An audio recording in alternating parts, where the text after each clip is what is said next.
Chapter 4. And he began again to teach by the seaside. And there was gathered unto him a great multitude, so that he entered into a ship and sat in the sea. And the whole multitude was by the sea on the land. And he taught them many things by parables, and said unto them in his doctrine, Hearken, behold, there went out a sower to sow. And it came to pass, as he sowed, some fell by the wayside, and the fowls of the air came and devoured it up. And some fell on stony ground, where it had not much earth, and immediately it sprang up, because it had no depth of earth. But when the sun was up, it was scorched, and because it had no root, it withered away.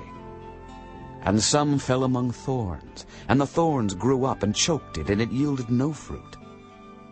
And other fell on good ground, and did yield fruit that sprang up and increased, and brought forth some 30, and some 60, and some 100. And he said unto them, He that hath ears to hear, let him hear. And when he was alone, they that were about him with the 12 asked of him the parable. And he said unto them, Unto you it is given to know the mystery of the kingdom of God. But unto them that are without, all these things are done in parables, that seeing they may see and not perceive, and hearing they may hear and not understand, lest at any time they should be converted, and their sins should be forgiven them. And he said unto them, Know ye not this parable? And how then will ye know all parables? The sower soweth the word. And these are they by the wayside, where the word is sown. But when they have heard, Satan cometh immediately, and taketh away the word that was sown in their hearts. And these are they likewise which are sown on stony ground, who, when they have heard the word, immediately receive it with gladness, and have no root in themselves, and so endure but for a time.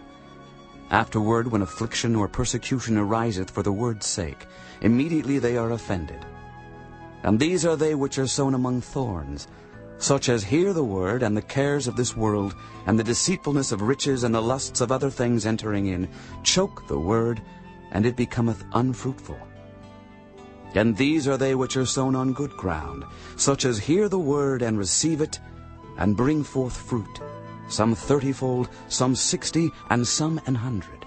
And he said unto them, Is a candle brought to be put under a bushel, or under a bed, and not to be set on a candlestick? For there is nothing hid which shall not be manifested, neither was anything kept secret, but that it should come abroad. If any man have ears to hear, let him hear. And he said unto them, Take heed what ye hear.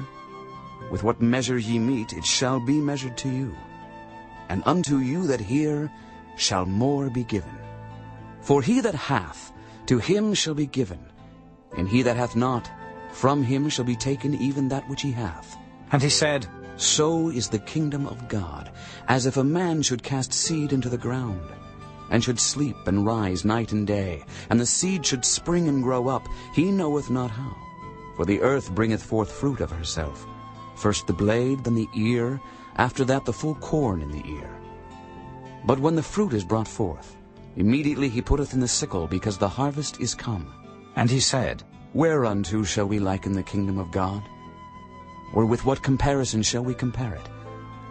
It is like a grain of mustard seed, which, when it is sown in the earth, is less than all the seeds that be in the earth. But when it is sown, it groweth up, and becometh greater than all herbs, and shooteth out great branches, so that the fowls of the air may lodge under the shadow of it. And with many such parables spake he the word unto them, as they were able to hear it. But without a parable spake he not unto them. And when they were alone, he expounded all things to his disciples. And the same day, when the even was come, he saith unto them, Let us pass over unto the other side. And when they had sent away the multitude, they took him, even as he was in the ship. And there were also with him other little ships.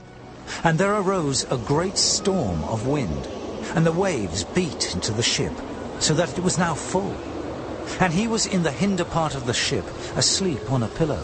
And they awake him, and say unto him, Master, carest thou not that we perish? And he arose, and rebuked the wind, and said unto the sea, Peace, be still. And the wind ceased, and there was a great calm. And he said unto them, Why are ye so fearful?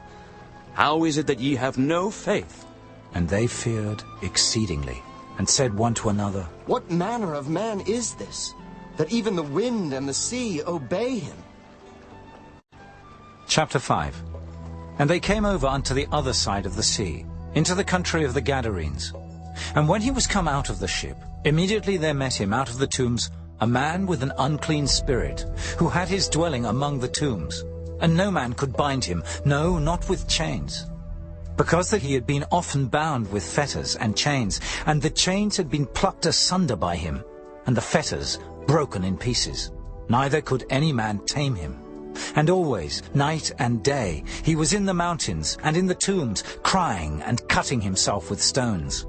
But when he saw Jesus afar off, he ran and worshipped him, and cried with a loud voice, and said, What have I to do with thee, Jesus, thou Son of the Most High God? I adjure thee by God that thou torment me not. For he said unto him, Come out of the man, thou unclean spirit. And he asked him, What is thy name? And he answered, saying, My name is Legion, for we are many. And he besought him much that he would not send them away out of the country. Now there was nigh unto the mountains a great herd of swine feeding. And all the devils besought him, saying, Send us into the swine, that we may enter into them. And forthwith Jesus gave them leave. And the unclean spirits went out, and entered into the swine. And the herd ran violently down a steep place into the sea. They were about 2,000, and were choked in the sea. And they that fed the swine fled, and told it in the city, and in the country. And they went out to see what it was that was done. And they come to Jesus, and see him that was possessed with the devil, and had the legion, sitting, and clothed, and in his right mind. And they were afraid. And they that saw it told them how it befell to him that was possessed with the devil, and also concerning the swine. And they began to pray him to depart out of their coasts. And when he was come into the ship, he that had been possessed with the devil prayed him that he might be with him. Howbeit Jesus suffered him not, but saith unto him, Go home to thy friends, and tell them how great things the Lord hath done for thee, and hath had compassion on thee. And he departed, and began to publish in Decapolis how great things Jesus had done for him. And all men did marvel. And when Jesus was passed over again by ship unto the other side, much people gathered unto him, and he was nigh unto the sea. And behold, there cometh one of the rulers of the synagogue, Jairus by name. And when he saw him, he fell at his feet, and besought him greatly, saying, My little daughter lieth at the point of death. I pray thee, come and lay thy hands on her, that she may be healed, and she shall live. And Jesus went with him, and much people followed him, and thronged him. And a certain woman, which had an issue of blood 12 years, and had suffered many things of many physicians, and had spent all that she had, and was nothing bettered, but rather grew worse, when she had heard of Jesus, came in the press behind, and touched his garment. For she said, If I may touch but his clothes, I shall be whole. And straightway the fountain of her blood was dried up, and she felt in her body that she was healed of that plague. And Jesus, immediately knowing in himself that virtue had gone out of him, turned him about in the press, and said, Who touched my clothes? And his disciples said unto him, Thou seest the multitude thronging thee, and sayest thou, Who touched me? And he looked round about to see her that had done this thing. But the woman, fearing and trembling, knowing what was done in her, came and fell down before him, and told him all the truth. And he said unto her, Daughter, thy faith hath made thee whole. Go in peace, and be whole of thy plague. While he yet spake, there came from the ruler of the synagogue's house certain which said, Thy daughter is dead. Why troublest thou the master any further? As soon as Jesus heard the word that was spoken, he saith unto the ruler of the synagogue, Be not afraid, only believe. And he suffered no man to follow him, save Peter, and James, and John the brother of James. And he cometh to the house of the ruler of the synagogue, and seeth the tumult, and them that wept and wailed greatly. And when he was come in, he saith unto them, Why make ye this ado, and weep?